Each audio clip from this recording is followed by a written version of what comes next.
नमस्कार, मैं सीपी ब्रह्मा और आप देख रहे हैं .com न्यूज। हाल ही में जब भारत जोड़ो यात्रा राजस्थान से गुजर रही थी, तब यात्रा की अगुवाई कर रहे कांग्रेस के पूर्व अध्यक्ष राहुल गांधी राजस्थान के उन बच्चों से बात करते नजर आए जो बीपीएल परिवारों से आते हैं और देश की शिक्षा नगरी कोटा के प्रतिष्ठित कोचिंग संस्थानों में पढ़कर मेडिकल आईआईटी की तैयारी कर रहे हैं। दिहाड़ी मजदूर, सब्जी विक्रेता, फुटपाथ पर बैठकर फुटकर सामान बेचने वाले दुकानदार, खेतीहर मजदूर परिवारों से ये बच्चे आते हैं। बच्चे मेधावी और इंटेलिजेंट, कमजोर व गरीब वर्ग के छात्र छात्राओं की इस दयनीय स्थिति को देखते हुए राजस्थान सरकार द्वारा इन बच्चों को मुख्यमंत्री अनुप्रति कोचिंग योजना के तहत मुफ्त कोचिंग देने का फैसला लिया गया। इस योजना का उद्देश्य प्रतियोगी परीक्षाओं और शिक्षण संस्थाओं से कोचिंग करने वाले गरीब परिवारों से आने वाले मेधावी छात्र छात्राओं को लाभान्वित किया जाना है। राज्य की प्रतिभाएं अपनी मंजिल को प्राप्त करने से पहले केवल पैसा न होने के आधार पर प्रतियोगिता से बाहर न हो सके, इसके लिए मुख्यमंत्री अशोक गहलोत ने मुख्यमंत्री अनुप्रति कोचिंग योजना का शुभारंभ किया। राज्य के मेधावी बच्चे जो प्रतियोगी परीक्षाओं या किसी भी प्रोफेशनल कोर्स की तैयारी कर रहे हैं और कोचिंग के लिए किसी अन्य शहर में रह रहे हैं, वो इस योजना का लाभ उठा सकते हैं। कोचिंग योजना का लाभ राज्य के सभी वर्ग के बच्चे, चाहे वह अनुसूचित जाति, अनुसूचित जनजाति, पिछड़े वर्ग और ईडब्ल्यूएस के पात्र हैं, वो भी उठा सकते हैं। राज्य सरकार द्वारा अनुप्रति योजना जनवरी 2005 में शुरू की गई थी। 2012 के बाद 2022 में इस योजना में समय अनुकूल व्यापक परिवर्तन किए गए हैं। योजना सरकारी नौकरी या किसी भी प्रकार की परीक्षा की तैयारी सही ढंग से करने और सभी वर्ग के छात्र छात्रों को समान अवसर देने के लिए लाई गई है। कोई भी प्रतिभाशाली छात्र छात्रा अपनी आर्थिक स्थिति के कारण अपनी प्रतिभा का प्रदर्शन करने से वंचित न रह जाए। सीएम अशोक गहलोत की इस महत्वाकांक्षी योजना के लिए छात्र छात्राओं का चयन उनकी 10वीं और 12वीं के अंकों की मेरिट के आधार पर की जाती है। उस मेरिट के आधार पर ही लाभार्थी छात्र छात्राओं का चयन किया जाता है। मुख्यमंत्री ने इस योजना के तहत 2022 में 10,000 विद्यार्थियों को लाभान्वित करने की मंजूरी। योजना के तहत समाज के हर वर्ग तबके से आर्थिक रूप से कमजोर छात्र व अभ्यर्थियों को लाभ दिया जाएगा। प्रदेश सरकार का प्रयास है कि राज्य के सभी प्रतिभावान बच्चों को इस योजना के माध्यम से आगे बढ़ने का समान अवसर मिले। इस परीक्षा में कितने छात्र इस योजना से चयनित किए जाएंगे, इसके तहत सिविल सेवा परीक्षा के लिए 200, आरएएस एवं अधीनस्थ सेवा संयुक्त प्रतियोगी परीक्षा जो राजस्थान लोक सेवा आयोग द्वारा आयोजित होगी के लिए 500, सब इंस्पेक्टर एवं पे मैट्रिक लेवल 10 एवं इससे ऊपर की अन्य परीक्षाओं के लिए 800, रीट के लिए 1500, राजस्थान राज्य कर्मचारी चयन बोर्ड की पे मैट्रिक 5 से पे मैट्रिक 10 के लिए 1200, कांस्टेबल परीक्षा के लिए 800, इंजीनियरिंग मेडिकल प्रवेश परीक्षा के लिए 4000 और क्लेट के लिए 1000 बच्चों की संख्या निर्धारित की गई है।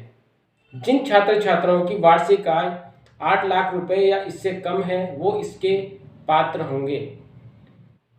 जिन्होंने किसी कॉम्पिटिटिव एग्जाम का निर्धारित चरण पास कर लिया हो, वो भी इसके पात्र होंगे। जिन बच्चों का नंबर मेरिट लिस्ट में है, वे कोचिंग इंस्टीट्यूट में फ्री एडमिशन ले सकते हैं। योजना की जानकारी का लिंक आपको डिस्क्रिप्शन बॉक्स में मिल जाएगा। इस योजना के बच्चों से राहुल गांधी ने भारत जोड़ो यात्रा के दौरान बात की। जैसा कि आप जानते हैं, कोटा में करीब 2 लाख बच्चे पढ़ते हैं कोचिंग सेंटर में, ख़ास तौर से इंजीनियरिंग और मेडिसिन के लिए। 2 लाख छात्रों में से करीब 25% राजस्थान के हैं। मेरे पापा की कंडीशन नहीं है कि भाई मुझे ज़्यादा पढ़ा सके, तो और इस अनुप्रति योजना से हमें लाभ तो हुआ है बहुत कुछ, लेकिन है ना, मतलब मैं आपसे ऐसे पूछना चाहती हूँ कि मतलब मैं आपसे ज़्यादा क्वेश्चन तो नहीं कर सकती, पर थोड़ा बहुत। क्यों नहीं कर सकते? करो जो करना है। क्योंकि आप बड़े हो ना। नहीं, जो भी पूछना है, आप अगर क्वेश्चन करती हो मुझे उसका फायदा होता है। मतलब क्योंकि अगर आपने कुछ ऐसा पूछा जो मुझे मालूम नहीं है, तो फिर मैं पता लगा के अपनी नॉलेज बढ़ा देता हूँ। मैं अब हज़ारों बच्चों से मिला हूँ। हाँ। मगर जब मैं ये सवाल पूछता हूँ मुझे बस 5 जवाब मिलते हैं। Yes. Engineering, doctor, Yes, sir. Army, Yes. IAS Yes. और जज या टीचर या लॉयर। तो ये छठा जवाब क्यों नहीं मिल रहा है या 7वां जवाब क्यों नहीं मिल रहा है? मतलब करने की तो बहुत चीजें हैं, Yes, sir. तो सारे के सारे बच्चे बस यही 5 चीजें, यही 6 चीजें क्यों चाहते हैं? अच्छा, अगर आप लोगों को चॉइस दी गई कि जो आप करना चाहते हो, मतलब कोई भी चॉइस, कुछ भी कर सकते हो, तो आप क्या करते हैं? सर मैं फिर भी डॉक्टर ही बनना चाहती हूँ। अच्छा, अगर आपको ये चॉइस दे दी होती कि भाई आपको हम स्पेस में भेजेंगे, तब भी आप डॉक्टर बनती? Yes sir. तब भी? हाँ। राहुल जी, मैं 16 साल का था और मेरे पिताजी ने कहा तुमको आईआईटी देना है, यस सर। और मैंने आईआईटी का एग्ज़ाम दिया। तो आप खुश नसीब हैं कि आपके माता पिता ने आपको जो करना चाहा आप किए। नहीं, मेरे पर माता पिता ने कहा, मेरे माता पिता ने, बहुत दबाव होता है हमारे माता पिताओं का। नहीं, मेरे पिता ने मुझसे कहा कि तुम सब चीज को देखो और फिर उसके बाद में निर्णय लो। मेरा कहना है कि अब तो आपने चॉइस कर ली है यस और आप अब डॉक्टर बनोगे और इंजीनियर बनोगे, बट लाइफ में बहुत सारी और भी चॉइसेस होती हैं। शायद ऐसा हो सकता है कि आप डॉक्टर बन गए और आपको पता लगा मुझे अच्छा नहीं लगा। मैंने सर 12th तक मेहनत की थी सर कि मेरा सर 12th के साथ निकल जाए, लेकिन नहीं निकला। था कि सर कि रह गया, सब दोस्तों को सिलेक्शन हो गया था, किसी को आईआईटी पटना में मिल गया था साथ पढ़ने वाले को, किसी को कोटा में ही मिल गया था। तो एजुकेशन में टेक्नोलॉजी का सही समावेश में हमें बहुत इन्वेस्ट करना चाहिए ताकि हम हर बच्चे की वीकनेस को आइडेंटिफाई करके कस्टमाइजेशन ऑफ एजुकेशन की तरफ जा सकें। हमारा सिस्टम बेसिकली सिलेक्शन का है, और किस चीज के लिए सिलेक्ट कर रहे हैं? ये मेमोरी के लिए। जिसकी मेमोरी अच्छी होती है, जो सुन लेता है बात, जो अजीब सवाल नहीं पूछता, जो कंट्रोवर्शियल बात नहीं कहता, उसको वो सिलेक्ट कर देते हैं।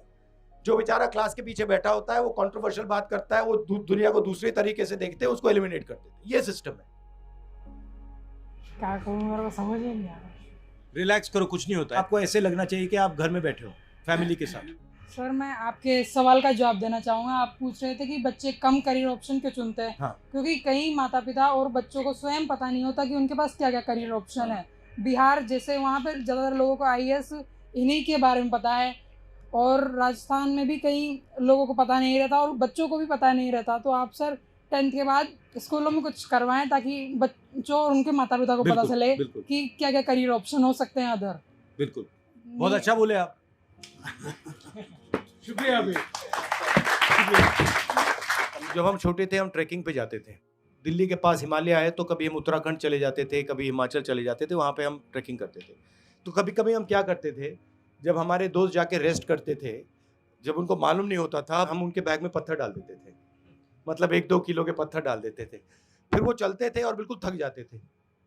उनको पता नहीं लगा, वो सोचते नहीं थे कि मेरे बैग में कुछ है। एक प्रकार से उनके लिए ट्रैकिंग ज़्यादा मुश्किल होती थी, क्योंकि हमने उनके बैग में पत्थर डाल दिया होता था। उनको पता भी नहीं लगता था कि ट्रैकिंग उनके लिए मुश्किल है। अंत में जब हम पहुंचते थे, वो कभी कभी खोलते थे, पर बड़ा गुस्सा होता था। आप यहाँ जो पहुंचे हो, आप फेयर कंपटीशन में नहीं पहुंचे हो। आपका रास्ता ज़्यादा मुश्किल रास्ता है, और ये छुपी हुई चीज़ है, दिखती नहीं है। जैसे वो पत्थर छुपे होते हैं, पता ही नहीं लगता। तो मैं आपको बधाई देना चाहता हूं कि आपका जो रास्ता है वो और मुश्किल रास्ता है, और आप इस रास्ते से निकल के आए हो। ये बहुत बड़ी बात है। और कभी आप लक्ष्य पा नहीं पाओ, तो आपको ये कभी नहीं सोचना है कि मुझ में कमी है। जैसे आपने बोला मेरे भाई आईआईटी चले गए, वो आप में कोई कमी नहीं है, वो सिस्टम में कमी है, आपकी गलती नहीं है। तो आपको ये कभी नहीं सोचना है कि भाई मुझ में कमी है, मैं नहीं कर पाया, वो कर पाया ना।